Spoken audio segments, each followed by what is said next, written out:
ती आई झाली, पण स्वतःला हरविली. स्मिता पहिल्यांदाच आई झाली होती. घरात नवीन बाळाचं आगमन म्हणजे आनंदाचा सणच.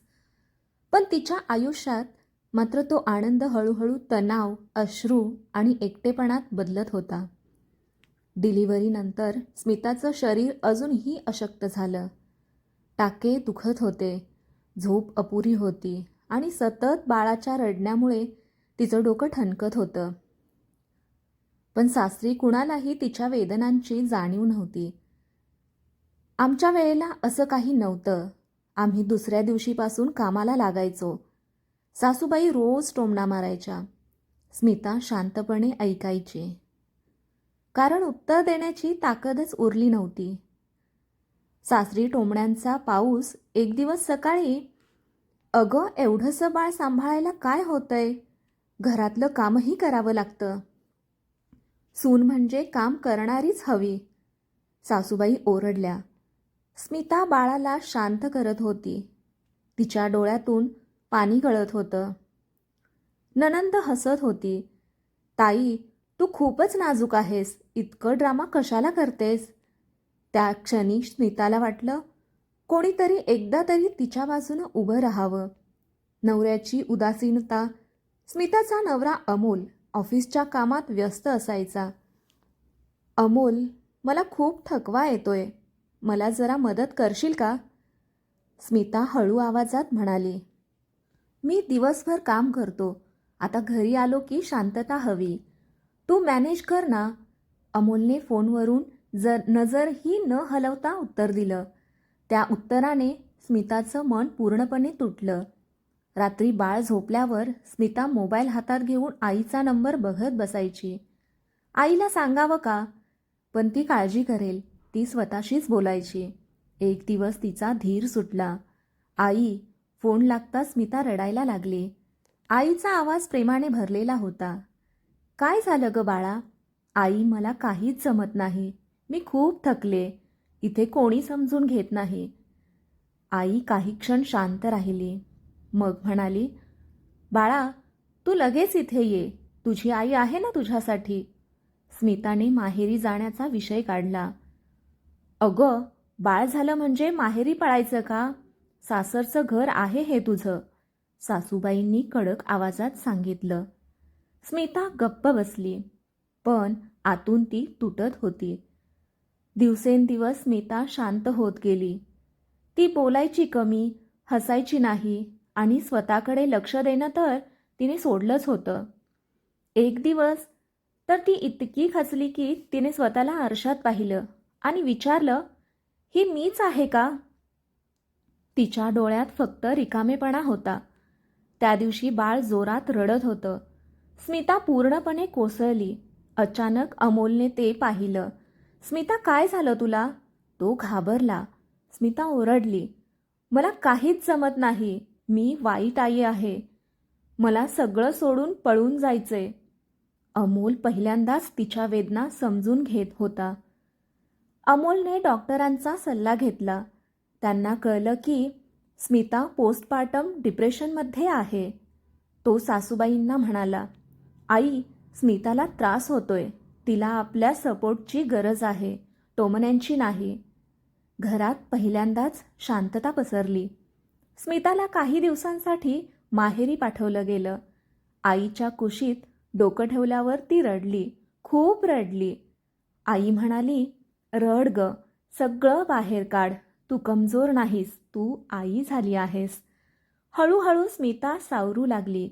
आईचा आधार, नवऱ्याची साथ आणि स्वतःवर विश्वास यांनी तिला परत उभं केलं. ती सासरी आली. पण यावेळी ती गप्प नव्हती. "मला मदतीची गरज आहे आणि मी ती मागणार," ती ठामपणे म्हणाली. शेवट एकच संदेश. स्मिताची कहाणी ही फक्त एक कथा नाही, ती अनेक स्त्रियांची वास्तविकता आहे. डिलिव्हरीनंतरचं डिप्रेशन हे खरं असतं. ते दुर्लक्षित करू नका. आई बनणं सुंदर आहे, पण त्या आईलाही आधाराची गरज असते. गप्प सून आता आवाज बनली. माहेरच्या काही दिवसांनी स्मितामध्ये थोडा बदल दिसू लागला. आईच्या प्रेमाने, शांत वातावरणाने आणि स्वतःसाठी घेतलेल्या वेळेमुळे ती थोडी सावरली होती. पण सासरी परत जाण्याचा विचार आला की तिचं मन पुन्हा घाबरायचं. आई, मी पुन्हा तिथे जाऊ शकते का? ती हळू आवाजात म्हणाली. आईने तिच्या डोक्यावरून हात फिरवत उत्तर दिलं, बाळा, भीती वाटणं स्वाभाविक आहे, पण यावेळी तू आधीसारखी गप्प बसणार नाहीस. स्मिता सासरी परत आली. पहिल्याच दिवशी सासूबाई म्हणाल्या, माहेरी जाऊन आलीस म्हणजे आता राणी झालीस का? यावेळी मात्र स्मिता शांत राहिली नाही. ती ठामपणे म्हणाली, आई, मी राणी नाही, पण मी माणूस आहे. मला त्रास होतो, मला थकवा येतो आणि मला मदतीची गरज आहे. घरात एकदम शांतता पसरली. ननंद कुजबुजली. अरे वा, आता आवाज आला बहुतेक. स्मिताने तिच्याकडे पाहून हसत उत्तर दिलं, हो, कारण आता मला माझी किंमत कळाली आहे. अमोलनेही यावेळी तिची साथ दिली. आई, स्मिता बरोबर बोलते. आपण सगळ्यांनी थोडं बदलायला हवं. सासूबाई काही बोलल्या नाहीत, पण त्यांच्या चेहऱ्यावर नाराजी स्पष्ट दिसत होती. टोमण्यांचा बदला यशाने. स्मिताने ठरवलं, आता ती फक्त सहन करणार नाही, तर स्वतःला सिद्ध करणार. ती बाळ झोपल्यावर थोडा वेळ स्वतःसाठी काढू लागली. ऑनलाईन कोर्स करायला सुरुवात केली. तिच्या जुन्या स्वप्नांना पुन्हा उजाळा दिला. आणि एक दिवस, तू मोबाईलवर काय करत असतेस दिवसभर? सासूबाईंनी टोमणा मारला. स्मिता शांतपणे म्हणाली, मी शिकते. आई, स्वतःसाठी. काही महिन्यातच स्मिताला एक छोटंसं वर्क फ्रॉम होम मिळालं होतं. पहिला पगार हातात आला तेव्हा तिच्या डोळ्यात पाणी आलं.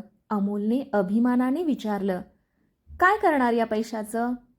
स्मिता हसली. सगळ्यात आधी स्वतःसाठी काहीतरी घेणार. सासूबाईंना हे सगळं पटत नव्हतं. घर सांभाळणं महत्त्वाचं की पैसे कमावणं? त्यांनी पुन्हा टोमणा मारला.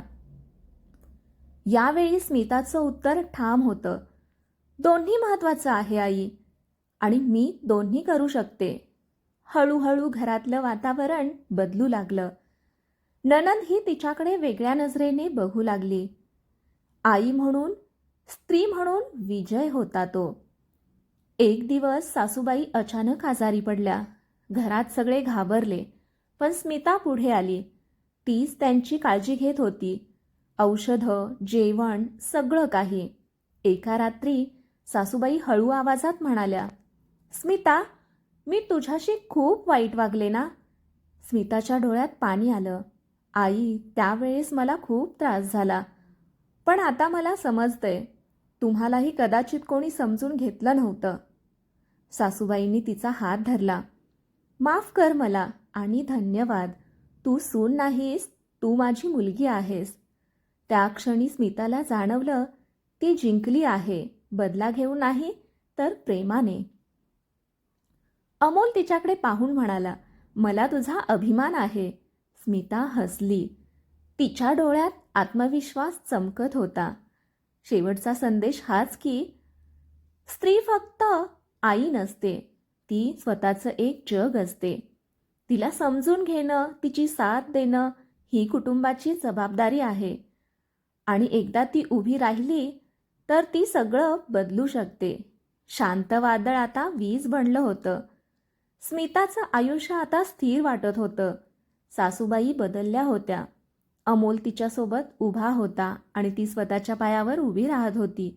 पण प्रत्येक शांततेमागे एक नवीन वादळ दडलेलं असतं. एक दिवस अचानक नणंद पूजा परत आली कायमची. माझं सासर मला समजत नाही, मी काही दिवस इथं राहते, ती म्हणाली.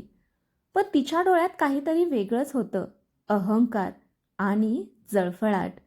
पहिल्याच दिवशी, वा स्मिता, आता तर तू खूप मोठी झालीस बहुतेक. पैसा कमावतेस, सगळे तुझंच ऐकतात. पूजा टोमणा मारत म्हणाली.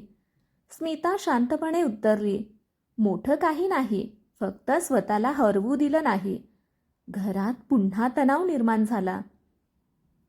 पूजाने हळूहळू घरात वातावरण बदलायला सुरुवात केली. सासूबाईंचे कान भरायला लागले. आई, तुला कळत नाही. स्मिता आता घरावर कंट्रोल करते. सासूबाई पुन्हा गोंधळल्या. एक दिवस त्यांनी स्मिताला विचारलं, तू खूप बदलली आहेस. आधीसारखी साधी राहिली नाहीस. स्मिताच्या मनाला पुन्हा ठेच लागली. आता स्मिताची सर्वात मोठी परीक्षा होती. त्या दिवशी अमोल ऑफिसमध्ये होता. घरात मोठा वाद झाला. तुझ्यामुळे घरात भांडणं होतात, पूजा ओरडली. स्मिता शांत होती, पण तिच्या डोळ्यात अश्रू होते. मी काही चुकीचं करत नाही, फक्त स्वतःसाठी उभी आहे, ती म्हणाली. पण पूजाने शेवटचा वार केला. तू चांगली सून नाहीस आणि चांगली आईही नाहीस. हे ऐकताच स्मिता पूर्णपणे हादरली. तिच्या जुन्या जखमा पुन्हा उघडल्या. ब्रेकडाऊन, पण यावेळी वेगळा होता. त्या रात्री स्मिता एकटी बसून रडत होती, पण यावेळी ती तुटली नाही. ती स्वतःशीच म्हणाली, मी पुन्हा मागे जाणार नाही. दुसऱ्या दिवशी स्मिताने सगळ्यांना हॉलमध्ये बोलावलं. तिचा आवाज शांत होता, पण ठाम. आज मी काही सांगणार आहे आणि सगळ्यांनी ऐकायचं आहे. घरात सगळे थक्क झाले. ती पुढे म्हणाली, मी या घरासाठी सगळं दिलं, स्वतःला हरवलं, पण आता नाही. माझ्यावर कोणी बोट उचललं तर मी गप्प बसणार नाही. पूजा हसत म्हणाली, वाह, खूप कॉन्फिडन्स आलाय. स्मिता तिच्या डोळ्यात डोळे घालून म्हणाली, हो, कारण मी आता घाबरत नाही. आता सत्य बाहेर येणार असतं. अमोलने त्या दिवशी सगळं ऐकलं. तो पूजाकडे वळून म्हणाला, तू इथे शांतता आणायला आलीस की भांडण? पूजा गप्प झाली. सासूबाईंनीही यावेळी स्मिताची बाजू घेतली. पूजा, चूक तुझी आहे. स्मिताने खूप सहन केलंय. पूजाच्या डोळ्यात पाणी आलं. त्या रात्री पूजा एकटी रडत होती. स्मिता तिच्याकडे गेली. तू इतकी रागवलेली का आहेस? तिने विचारलं. पूजा तुटून पडली. कारण माझं आयुष्य तुटलंय. मला कोणी समजून घेत नाही. त्या क्षणी स्मिताला तिचं जुनं रूप दिसलं. ती तिच्या जवळ बसली. मी तुझी शत्रू नाही. आपण दोघीही एकाच वेदनेतून जातोय, स्मिता शांतपणे म्हणाली. हळूहळू नात्यांचा पुनर्जन्म होऊ लागला. हळूहळू पूजामध्ये बदल झाला. ती स्मिताला मदत करू लागली. सासूबाईही आता दोघींना समजून घेऊ लागल्या.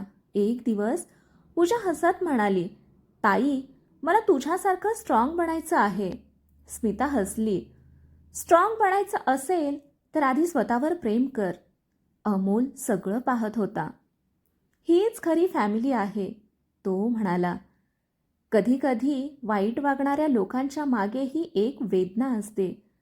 समजून घेतलं तर नाती वाचतात आणि स्वतःसाठी उभं राहणं हेच खरं स्ट्रेंथ आहे. स्मिताचं आयुष्य आता सुरळीत चाललं होतं. ती स्ट्रॉंग झाली होती, स्वतःच्या पायावर उभी होती आणि घरातही तिचं महत्त्व वाढलं होतं. पण आयुष्याला शांतता जास्त काळ टिकू द्यायची नव्हती. यथावकाश स्मिताकडे मोठी संधी चालून आली. एक दिवस स्मिताला मोठ्या कंपनीकडून कॉल आला. Hello Smita, we are impressed with your work. We want to offer you a full time position. स्मिताचे हात थरथरले. ही तिच्या आयुष्यातली सर्वात मोठी संधी होती. अमोल, मला जॉब ऑफर आलाय, ती आनंदाने म्हणाली. अमोल थोडा गोंधळला. फुल टाईम? मग घर, बाळ? त्या एका प्रश्नाने पुन्हा सगळं बदलायला सुरुवात झाली. स्मिताचं सासर वर्सेस स्वप्न असा संघर्ष सुरू झाला होता. स्मिताने सासूबाईंना सांगितलं, आई, मला ही संधी खूप महत्त्वाची आहे. सासूबाई शांत होत्या, पण काही क्षणांनी म्हणाल्या, घर आणि बाळ सोडून करिअर करणार असशील तर विचार कर. पूजा मात्र यावेळी स्मिताच्या बाजूने उभी राहिली. आई, ताईने खूप काही सोडलंय. आता तिचं स्वप्न जगू द्या. घरात पुन्हा 2 गट तयार झाले. आता एक धक्कादायक सत्य बाहेर येणार असतं. एक दिवस स्मिताला एक ईमेल आला. ती ऑफर अचानक कॅन्सल झाली होती. Due to internal reasons we regret to inform you. स्मिताच्या डोळ्यासमोर अंधार आला. हे कसं शक्य आहे? ती पुटपुटली. काही दिवसांनी तिला कळलं, कोणीतरी तिच्याबद्दल चुकीची माहिती कंपनीला दिली होती. स्मिताचा विश्वासघात झाला होता. स्मिताला हळूहळू सत्य समजलं. तो कोणी बाहेरचा नव्हता, तो अमोलच होता. त्या रात्री तू असं का केलंस? स्मिता थरथरत विचारत होती. अमोलने नजर चुकवली. मला भीती वाटली. तू खूप पुढे जाशील आणि मी मागे राहीन. त्या क्षणी स्मिताचं हृदय तुटलं. मी तुझी पार्टनर आहे, कॉम्पिटिटर नाही. तिच्या डोळ्यात अश्रू होते. हे सर्व पाहून स्मिताने एक निर्णय घेतला. स्मिता पूर्ण रात्र जागी होती. तिच्या मनात एकच प्रश्न, मी पुन्हा स्वतःला हरवणार का? दुसऱ्या दिवशी तिने निर्णय घेतला, मी ही संधी पुन्हा मिळवणार, पण यावेळी कोणावर अवलंबून नाही. ती घरातून काही दिवसांसाठी बाहेर पडली. माहेरी नाही, तर स्वतःसाठी. स्मिताने स्वतःचा छोटा बिझनेस सुरू केला. रात्रंदिवस मेहनत, बाळ, काम आणि स्वतः सगळं सांभाळत ती पुढे जात होती. सोशल मीडियावर तिचं काम व्हायरल झालं. लोक तिचं कौतुक करू लागले. एक दिवस त्याच कंपनीकडून पुन्हा कॉल आला. Smita, we made a mistake. We want to work with you again. Smita अमोलसमोर उभी होती. तुला माहिती आहे, मी पुन्हा तिथे पोहोचले.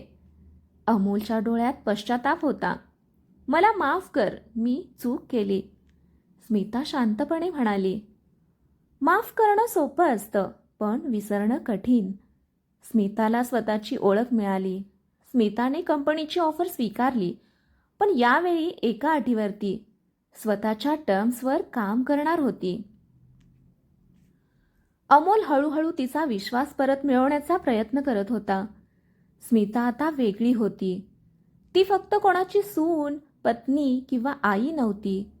ती स्वतःची ओळख बनवणारी स्त्री होती. कधी कधी विश्वासघात आपल्या जवळच्या लोकांकडूनच होतो, पण त्यातून उभं राहणं हीच खरी ताकद असते. स्वप्न कोणासाठी थांबवू नका, कारण तुमची ओळख तुमच्या हातात असते. ती परत आली, पण यावेळी स्वतःसाठी. स्मिता आता पूर्णपणे बदलली होती.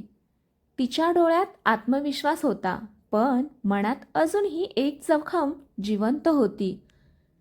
अमोलचा विश्वासघात. त्यांच्यात अंतर पडले आणि नीरव शांतता. घरात सगळं व्यवस्थित दिसत होतं, पण अमोल आणि स्मिता यांच्यात एक अदृश्य भिंत उभी राहिली होती. अमोल प्रयत्न करत होता. स्मिता, आपण पुन्हा आधीसारखं होऊ शकतो का? स्मिता शांतपणे म्हणाली. आधीसारखं? मी आता आधीसारखी राहिली नाही अमोल. यामध्ये समाजाचे प्रश्नही निर्माण झाले. नातेवाईक, शेजारी सगळ्यांच्या नजरा बदलल्या होत्या. इतकं करिअर करत बसलीस म्हणूनच घरात दुरावा आला, कोणीतरी म्हटलं. स्मिता हसली, पण यावेळी ती गप्प बसली नाही. माझ्या स्वप्नांमुळे घर तुटत असेल तर ते घर आधीपासूनच कमकुवत होतं. एक दिवस अमोलने धाडस करून विचारलं. स्मिता, तू अजूनही माझ्यासोबत राहायचं ठरवलंय का? घरात शांतता पसरली. स्मिता काही क्षण शांत राहिली आणि मग म्हणाली, मी तुझ्यावर प्रेम करत होते, पण तू माझा विश्वास तोडलास. नातं फक्त प्रेमावर टिकत नाही, ते विश्वासावर टिकतं. ती तुटली, पण तिने हार मानली नाही. स्मिताने मोठा निर्णय घेतला. ती वेगळी राहायला जाणार होती. सासूबाईंच्या डोळ्यात पाणी आलं. स्मिता, आम्हाला सोडून जाऊ नकोस. स्मिता त्यांच्या जवळ बसली. आई, मी तुम्हाला सोडत नाहीये, मी फक्त स्वतःला शोधायला चालले. पूजा तिचा हात धरत म्हणाली, ताई, तू खूप स्ट्रॉंग आहेस, मला तुझा अभिमान आहे. स्मिताने नवीन आयुष्याची सुरुवात केली. स्मिता तिच्या छोट्या घरात राहायला गेली. सुरुवातीला एकटेपण होतं, पण त्याच एकटेपणात तिला स्वतःचं खरं रूप सापडलं.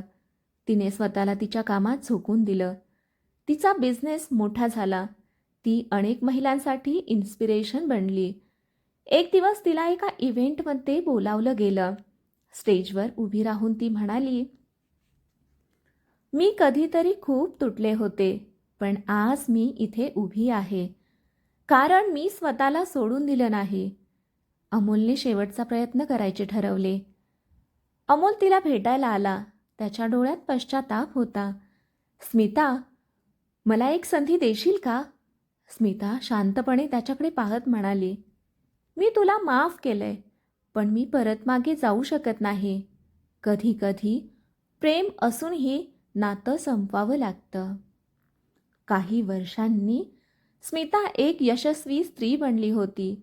तिचं नाव, तिचं काम सगळं तिच्या स्वतःच्या मेहनतीने.